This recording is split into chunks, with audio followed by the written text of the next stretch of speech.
Hello, and welcome everyone to the Washington Office Research and Development Virtual Charity Fair for the United Breast Cancer Foundation. My name is Philomena West. I am the USDA Forest Service Washington Office Research and Development Assistant Deputy Area Budget Coordinator and their 2021 through 2022 CFC Key Worker. The combined federal campaign organizations are important because they help to solve worldwide health and social issues. This year's CFC campaign theme is Be the Face of Change. Because October is Breast Cancer Awareness Month, and we have the honor of having the Senior Vice President of the United Breast Cancer Foundation, our theme for today is Be the Face of Change in Pink. So let's have some fun. Everyone wearing pink, please turn on your video so we can see you. Let me know if they've turned it on.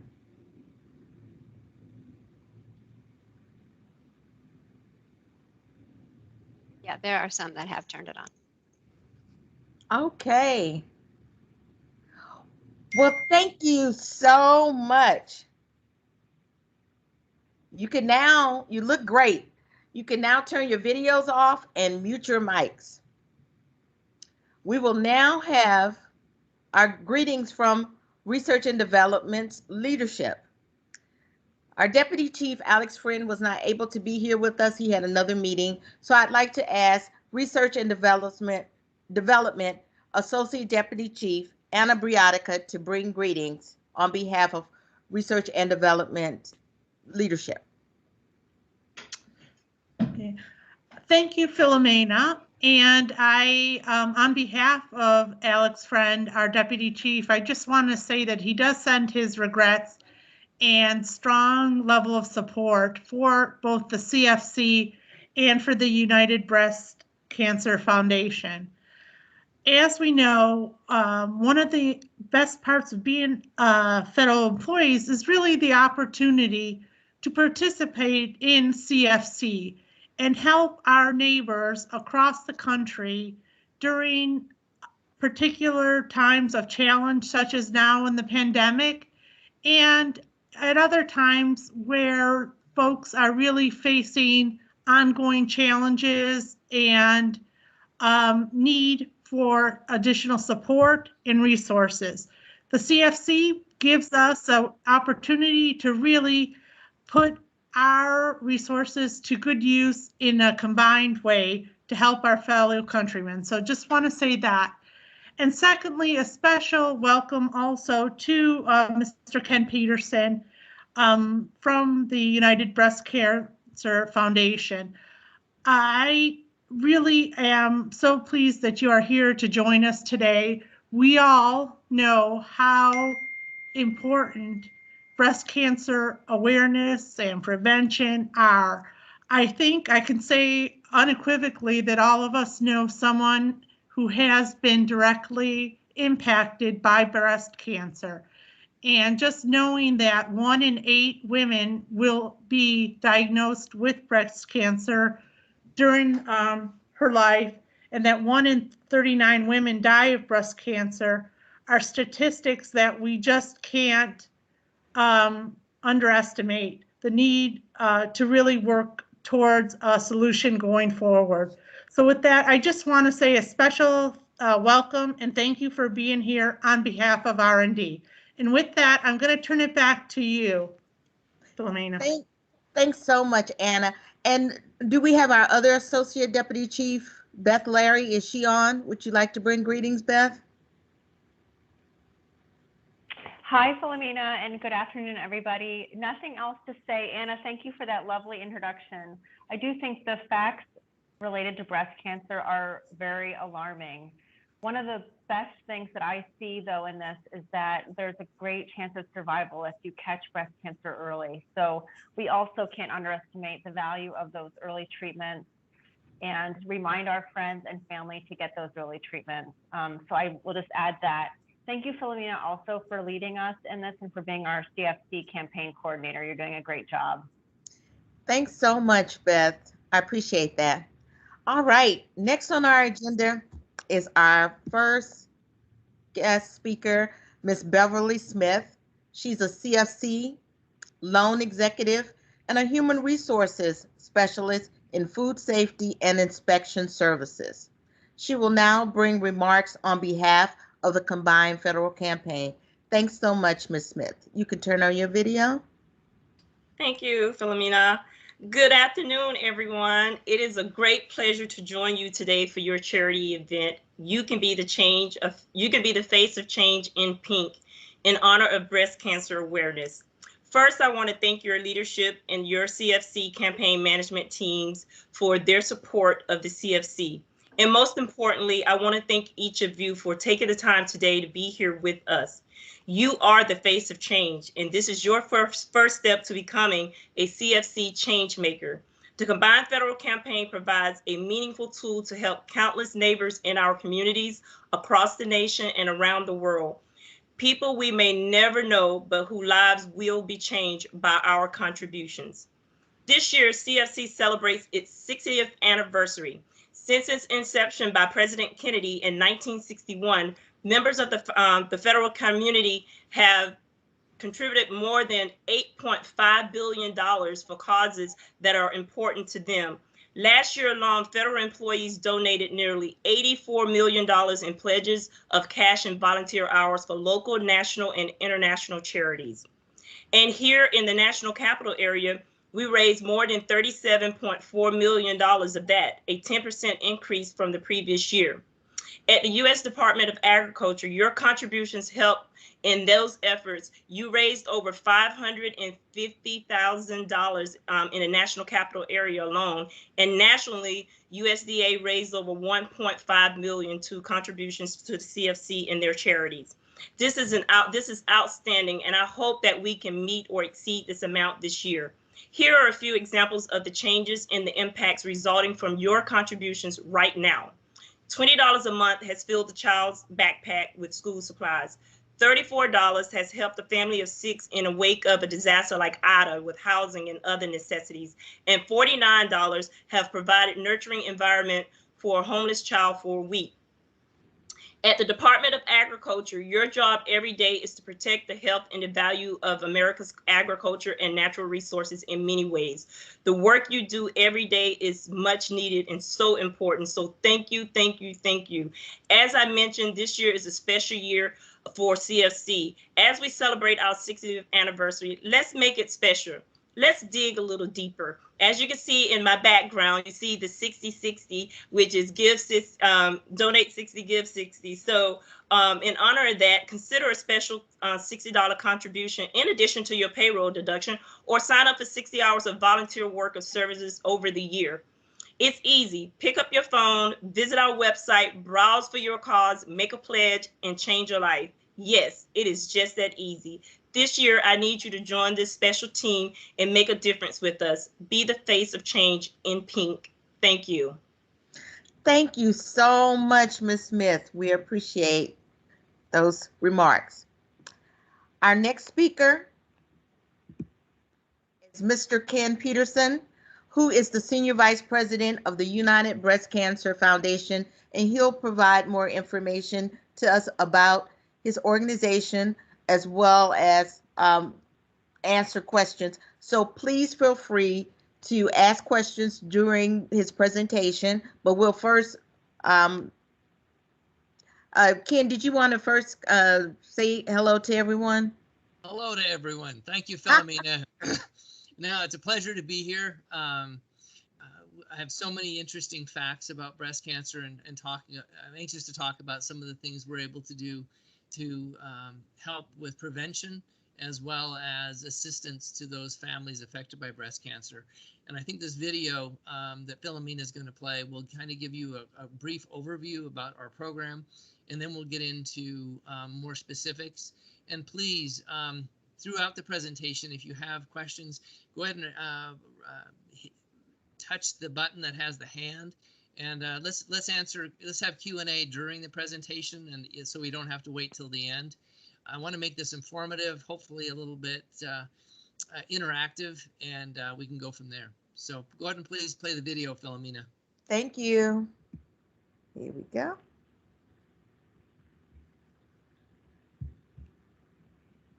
Let me know if you hear this. Yes. United Breast Cancer Foundation's mission is to make a positive difference in the lives of those affected by breast cancer. Founded in 2000, we serve women, men, and families nationwide. UBCF joined the CFC in 2014. We're number 77934. UBCF offers 7 programs including breast screening, individual grants, holistic care, breast reconstruction surgery, the Audrey B. Mastriani Scholarship, child sponsorship, and community service.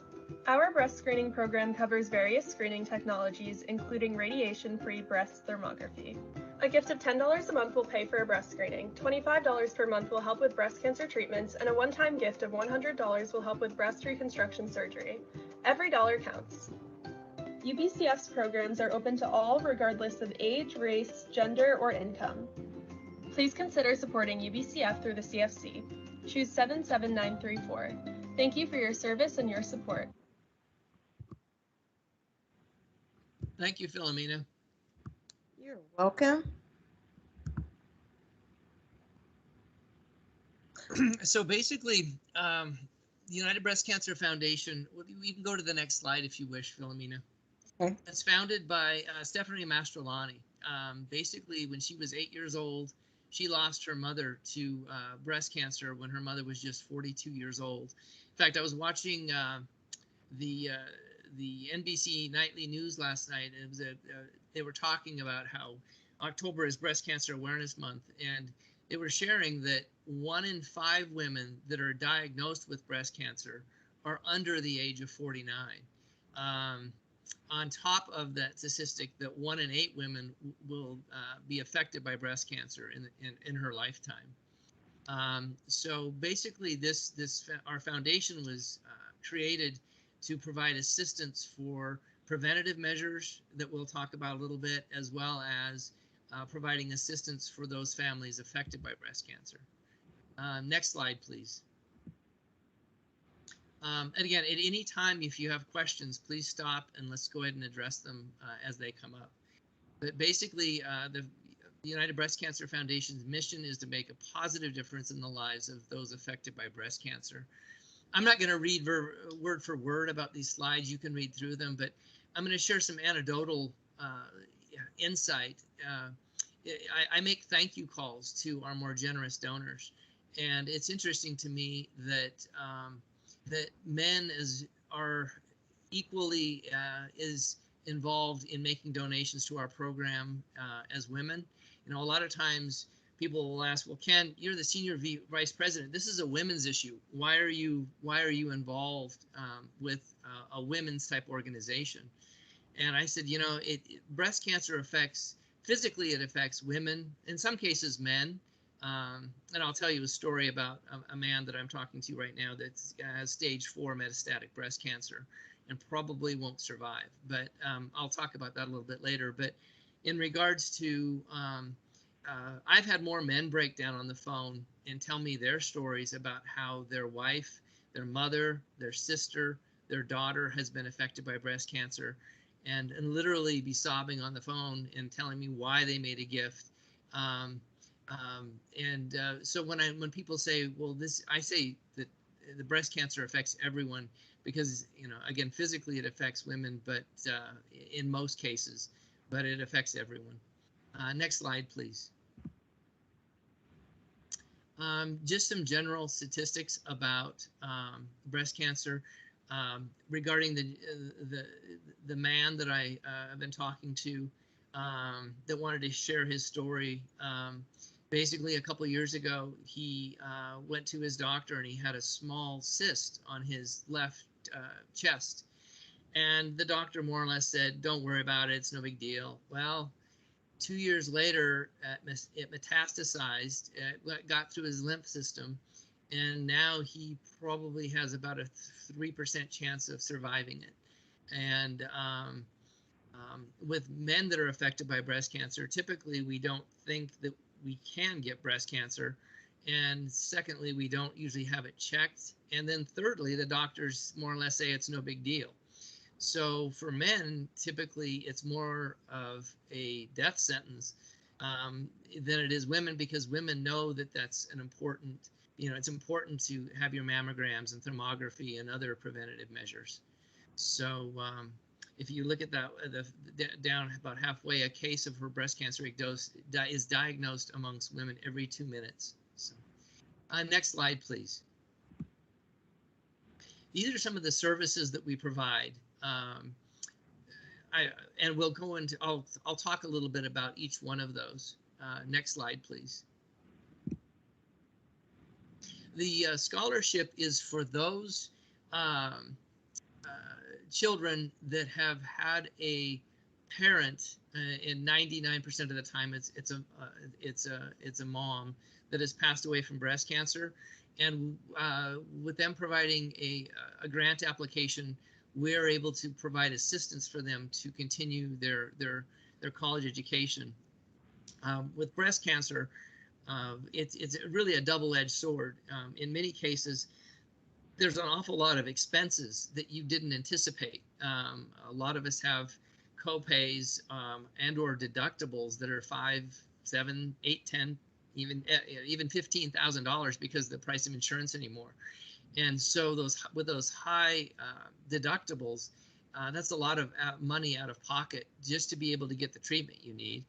And then in a lot of cases, when you're going through radiation and chemotherapy and all the other things that are necessary to battle the breast cancer, you don't feel like working. So in a lot of cases, you have dual incomes trying to support your family, and a lot of cases the mom in the family just doesn't have it. It's hard to go through chemotherapy and radiation. So a lot of times you have to either cut back on your hours or just take time off work. So you have all these bills coming in and not hardly enough money to pay the bills, let alone put food on the table. So when it comes to college scholarships, we're able to assist, again, when unfortunately someone has passed away from breast cancer, we're able to provide assistance for them to continue their college education. Next slide, please. Breast reconstructive surgery, that's pretty much self-explanatory. A lot of times, depending on the type of reconstructive surgery, insurances don't cover some of those measures, and we try to step in and provide financial assistance so that they can move forward. Next slide. Breast screenings. These are so critical. A typical breast screening costs about $150. And with a lot of the women that reach out to us, they're either uninsured or underinsured.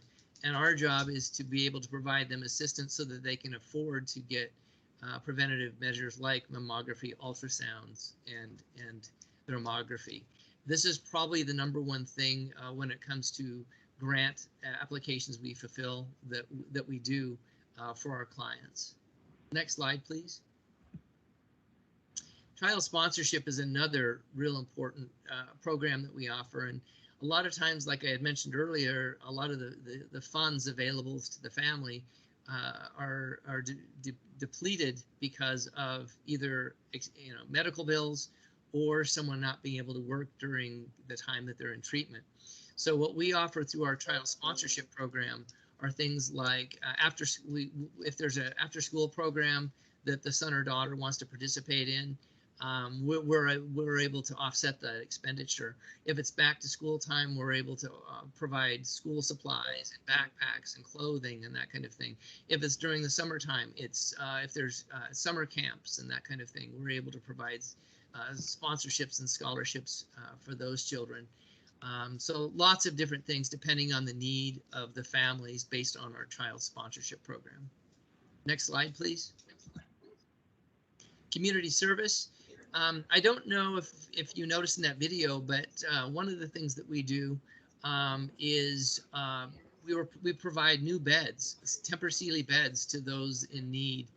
And you might say, well, what's the difference? Why is a bed important? And I didn't even know this when I first started, but the women I've talked to have shared that having a comfortable bed after you've gone through surgery is paramount. a lot of women have talked to me about having frozen shoulder, and I don't know how many of you know of individuals that have had to experience that, but they'll literally sleep in a lazy boy recliner for a year, year and a half, 2 years until they're able to. That's the only way they can sleep comfortably, because laying in a bed is just too painful. So, and also when, you know, since we spend about a third of our life in bed, when you go through radiation and chemotherapy, those chemicals seep into your bedding. And for a lot of the women that have to go through radiation and chemotherapy, it reminds them of that experience, even if they're in remission. So it kind of, these beds give them a comfortable night's sleep, and it takes away that experience of what they had to go through during probably one of the most difficult times of their life. And that's part of what entails the community service. Next slide, please. Holistic treatments are things such as ways to help during the actual treatment itself.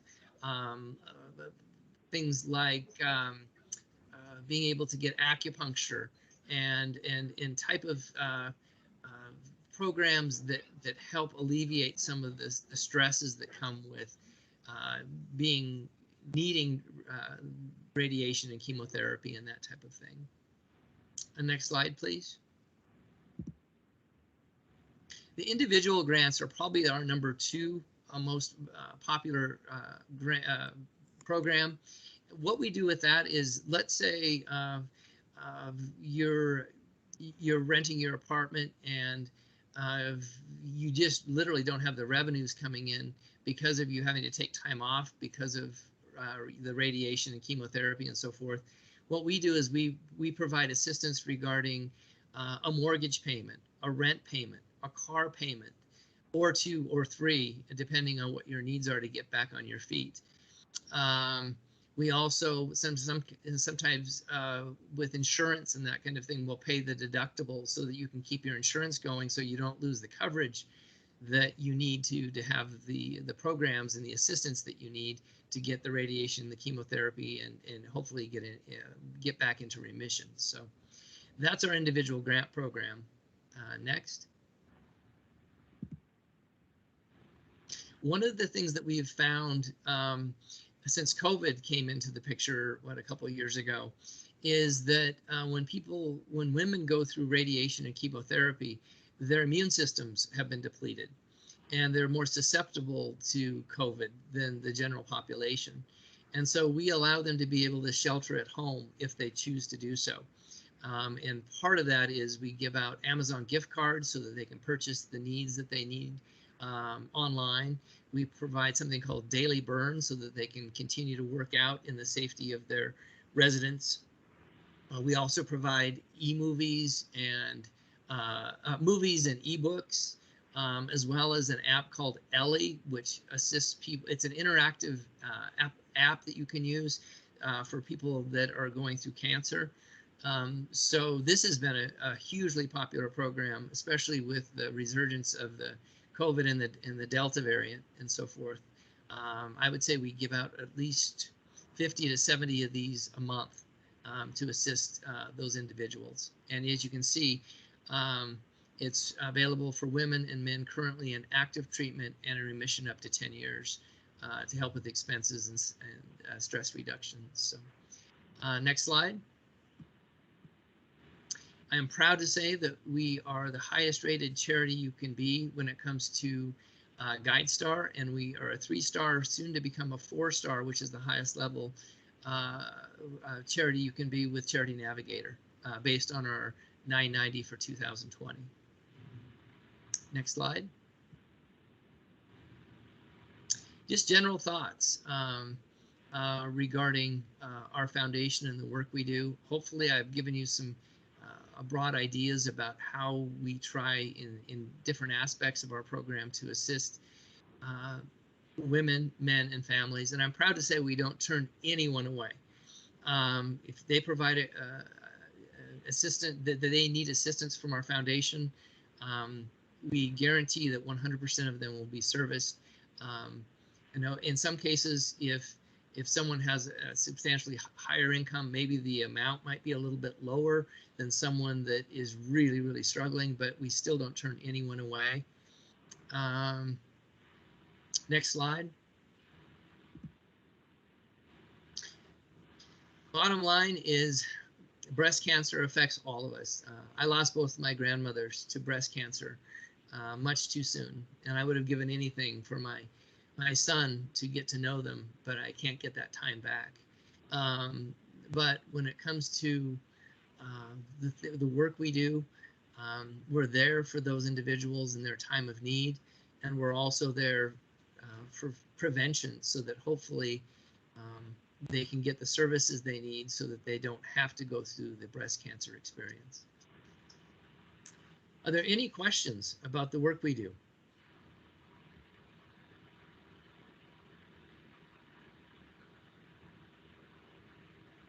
Philomena, how did I do? Do you have any questions?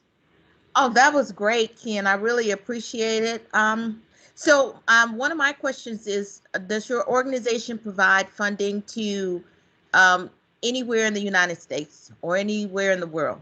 We do. Anywhere in the United States. Okay. We currently provide assistance to breast cancer support groups. Like there's one I'm going to fly out to on Thursday, or on Friday, to Louisville, Kentucky, called Twisted Pink. There's another organization in the Raleigh-Durham area called Pretty in Pink. There's another organization in Virginia called Tiger Lily. So we provide, you know, those beds that I was talking about. We support that and give all kinds of support to breast cancer organizations. We look at partnering versus being a standalone. And if they need our assistance, we're there for them. But yes, we're throughout the United States. So anyone can ask us for assistance. And it's not income based, Ken? No, granted, if I'll just be straight up, if you're making $500,000 a year and ask us for a grant versus somebody that's making $25,000 a year, the person that asks might get a larger individual grant to cover their rent payment than maybe somebody that's making $500,000 that has, you know, a mortgage, you know what I mean? But we don't turn anyone away. Okay, great. Especially with the preventative measures, we know how critical that is. And we don't want anyone that wants to get those procedures to have the opportunity to do so. And granted, then the average cost, thermography is more expensive than a typical mammogram, but usually that's about $150 is what we provide per request for those preventative measures. Oh, okay. So Ken, are you all working with any other organizations that are trying to actually eradicate breast cancer? For example, I saw on the news a couple of days ago that they're trying to come up with a pill for breast cancer. Yes. What we do is, like Twisted Pink is a good example. Their only mission is to look for a cure for metastatic breast cancer. So what we do is we partner with those that are going through the experience and provide relief and assistance. And then the money's, like, we were a sponsor of one of their events so that they could raise more money for research and so forth. So our job is to be on the front line regarding providing assistance and not turning anyone away. You know, Susan G. Komen, obviously that's a name that everybody knows. They do some work with research, and there's some other organizations, but our focus is to be on the front lines and there for women, men, and families that are directly impacted right now by breast cancer. Okay. Do you know if there's any medicine that they're coming up with that we can take? I understand, you know, you do the screenings, but what about prevention? You know, if you know breast cancer runs in your family, you can start taking the necessary medication or treatments. Well, a lot of it's preventative, to be honest. You know, alcohol. There's a lot of things we can do. Smoking. There's a lot of things we can do in our everyday life. Instead of taking a pill once you're there, there's just a lot of exercise. I mean, it's just some real general things. In fact, what I'll do is I have a brochure, Philomena. I will email it to you, and then anyone that wants any more further information, you can email it to them if that would work. Okay, great. Thank you. Well, thanks so much, Ken, for all that great information. Did anybody else have a question, Robin? No, I see no hands raised and no questions in the chat. Well, once again, thank you so much, Ken, for your time. And here's information on how to give to the CFC. And if you all have any questions, please get in touch with me. And also, I'd like to thank the Washington Office Research and Development staff and all of our presenters and participants today. Have a great day. This concludes our program. Thanks, everyone. Thank you for your time.